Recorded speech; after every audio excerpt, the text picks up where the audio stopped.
Hello guys, hello mga kasari, kumusta? At ito na naman tayo ang nagbabalik, Meralody Vlog. So guys, for today's video, gusto ko lang ibahagi sa inyo kung paano nga ba mabilis mabenta ang ating mga paninda at mabilis mapaubos, no?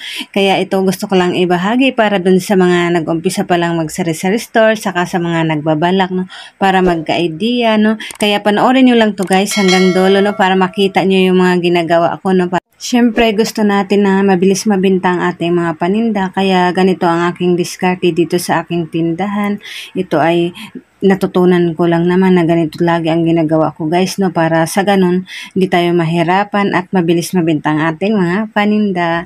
Kaya naman pag may dumating na mga delivery sa aking tindahan guys, may dumating na mga groceries, talagang yan tinitingnan ko kaagad isa-isa, no, chinecheck natin para sa ganun ma-display na kaagad natin, kasi siyempre kailangan din natin i-monitor yung mga price kung may nagtaas para hindi naman tayo malugi, para sa ganun taasan din natin yung ating mga paninda. Ganun lang lagi na natin titingnan, at ito nga ang ginagawa ko. At pagkatapos ko nga i-check isa-isa, ito nagdi-display naman tayo, talagang yan di natin titigilan hanggat di matapos ito. Talaga naghabol tayo ng oras para matapos i-display, para makita kagad ng ating mga customer ang ating mga paninda, para sa ganun puno na naman ang ating mga paninda. Maganda kasi tingnan, no? Maganda tingnan sa mata ng mga customer natin ang ating mga paninda pag punong-puno, pag marami silang pagpipilian. Talagang nandyan yung sakripisyo, yung sipag at tiyaga para sa ganun matapos natin pag-display. Kailangan talaga tiyagaan lang, no? Kasi kung wala kang ganun, tatamarin ka, wala ang mangyayari sa tindahan mo, ma-stock, hindi kagad mabinta. Kaya kailangan talaga ng sipag at tiyaga para sa ganun mapaubos mo kagad ang inyong paninda. At syempre, wag mo nung ipautang sa maling tao para walang sakit sa ulo, no? Kasi isipin mo pa, kung ipautang mo dun sa mga taong hindi marunong magbayad ng utang, talagang may stress ka, mamroblema ka kung anong ipapalit mo sa inutang niya, lalo na malaki ang halaga. Naku, talagang yun, maapektuhan ang pagtitinda mo. Nakaka-stress naman talaga isipin, kasi tayo nga talagang todo sikap tayo, halos kulang tayo sa pahinga, kulang sa tulog. Halos hindi tayo kukuha ng paninda natin kasi alam naman natin kung magkano lang ang tubo natin, halos hindi natin galawin. Pag mayroong durog na biskwit, yun lang ang kinukuha natin, kinakain natin, kaysa naman malugi tayo, masayang, no? At saka kung may mga chichirya na walang hangin, yun lang ang mga kinukuha natin, o diba? Siyempre, tayo ang nakakaalam kasi tayo ang nag-manage. Mas gusto kasi natin na mas lumago pa lalo ang ating pinaghirapan ng negosyo, no? Na gusto natin lumaki pa, kaya yan, nagsasakripisyo tayo para sa paglago ng ating negosyo. Kaya dapat lang na ingatan natin ang ating mga paninda, na wag tayo basta-basta magpautang sa mga maling tao. At mayroon ding akong na-experience dito guys na customer, talagang natuwa ako sa kanya dahil alam niya yung binigyan ko lang kasi siya ng limit na hanggang ganito lang siya, at alam niya na umabot na siya sa ganung halaga, kaya naman ang ginawa niya dito ay nagbayad na siya, no? Kaya ito ang nakakatuwang pautangin, no? Itong magandang pautangin sa ating tindahan, kasi di mo na kailangan maningil, di ka na ma-stress na mag-antay kung kailan sila magbayad, no? Alam nila yung utang nila. Yun ang gusto ko talaga na pautangin. Mayroon kasing mga ibang customer na alam nila kung magkano lang ang tubo ng isang sari-sari store, kaya yan, nagbayad ka agad sila. Minsan pag kulang sila ng piso, binabalik ka agad nila, kaya yan, tinatandaan ko yung mga ganong customer, no? At syempre yung ating mga panukli kailangan naka-ready para sa ganun pag may magbayad na 1,000 ang pera, para mabilis tayo magsukli. Minsan nakakainis pa, no? Mayroon nagpabarya sa akin, hindi ko na nga siya customer, hindi na nga siya bumibili dito. Pag tuwing magpabarya siya, dito nagpapabarya sa akin. Hindi porket may tindahan tayo, akala nila na marami tayong barya. Mayroon tayong dito nakalaan na barya para lang sa ating mga customer, para panukli lang natin yon. At syempre pag may sobra naman ako, may sobra na barya, yun, binabaryahan ko naman sila, no? Pero kung tama lang talaga, ay hindi na natin ipabarya, kasi naka-ready lang yan para panukli natin sa ating mga customer. Siyempre, gusto natin na maubos kagad yung paninda natin. Kaya i-ready na natin yung mga panukli natin para sa ganun hindi na sila pupunta sa iba pang tindahan para lang bumili doon dahil wala tayong panukli, o di ba? Kailangan i-ready na natin yung panukli natin at wag tayong magpabarya kung hindi naman bumibili sa atin. Pero kung may sobra ka naman dyan, o nasa sa atin naman yun, no?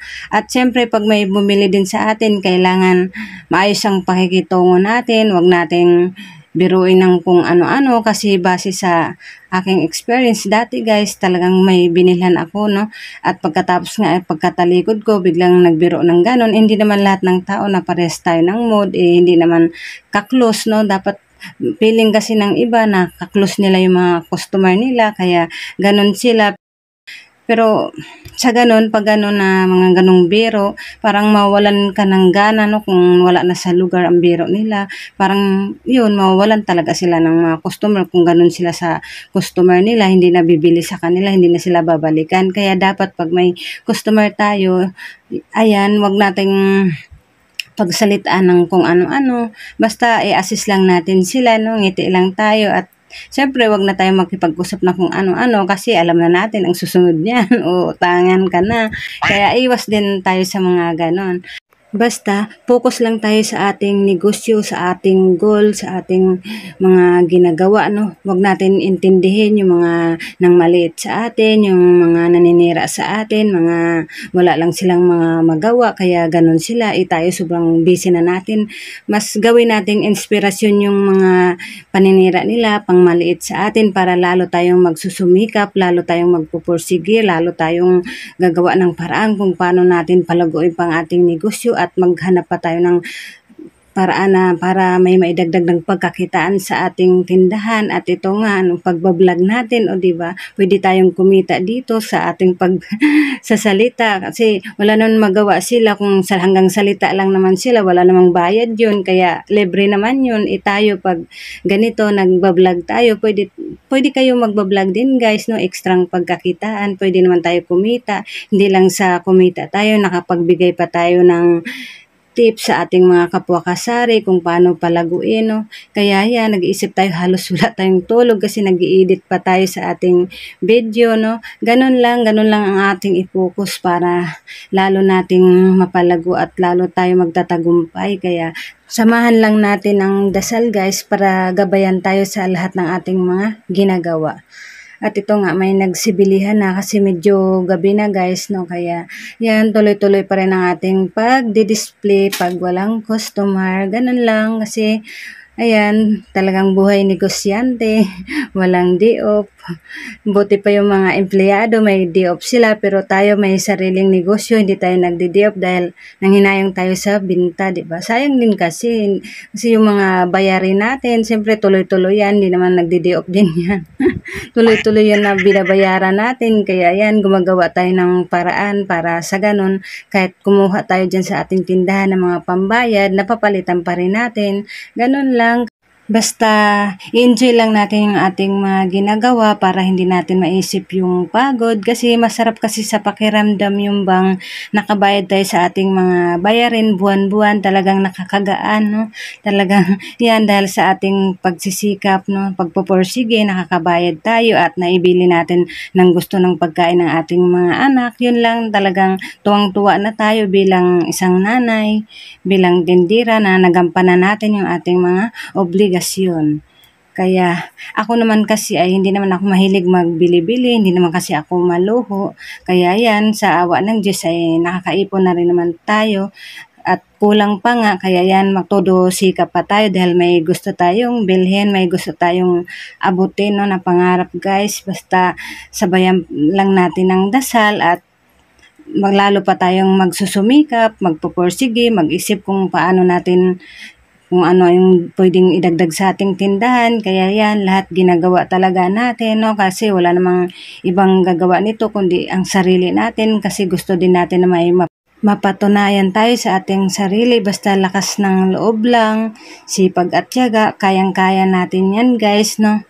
Basta yan, mag-isip lang tayo ng pwede pang idagdag sa ating tindahan na lalo pang lalago ang ating mga negosyo. At ito nga guys, dito na tayo sa mga dilata. Talagang yan, syempre talaga sipag lang talaga ang sipag at tiyaga talaga para sa ganun magagawa natin, matutupad ang ating mga pinapangarap. Ayan lang guys ang aking mga ginagawa dito. Talagang araw-araw, bising-busy, nag-iisip ng kung ano-anong pwedeng idagdag sa ating tindahan. Kaya naman pag may delivery talagang di tayo mapakali, display ka agad para sa ganun mapapaubos ka agad natin at mabili ka agad para kinabukasan mayroon tayong pangbayad sa mga delivery ulit. O ganun-ganun lang, ikot-ikot lang. Kaya ganito lang ang diskarte ko guys, no, pag may dumating na mga stock dito sa aking tindahan, talagang inaasikaso ko kaagad, kaya in-stop ko muna yung mga ibang gawain, talagang tinutukan ko muna itong mga dumating para sa ganun ma-display kaagad natin at mapaubos kaagad natin. Maganda kasi pag ang location mo, pag malapit ka din sa kalsada, daanan ng mga tao, talagang mabilis makita ang inyong mga paninda at mapapaubos mo kaagad. Pag ganon talagang nakakawala ng pagod, no? Talagang sulit ang pagod natin pag ganon. Kasi mayroon kaagad tayong pambayad sa mga delivery at maka-order na naman tayo. Kaya masaya pag ganon guys, di ba? Kasi mabilis natin mapaikot ang ating puhunan at lalo pang lalago ang ating negosyo at dadami ang ating mga paninda. Basta magdasal lang lagi tayo. Ayan lang guys, hanggang dito lang ang video ko. Sana may natutunan kayo. At kung bago ka pa lang sa aking channel, huwag kalimutang mag-like, subscribe. God bless us all.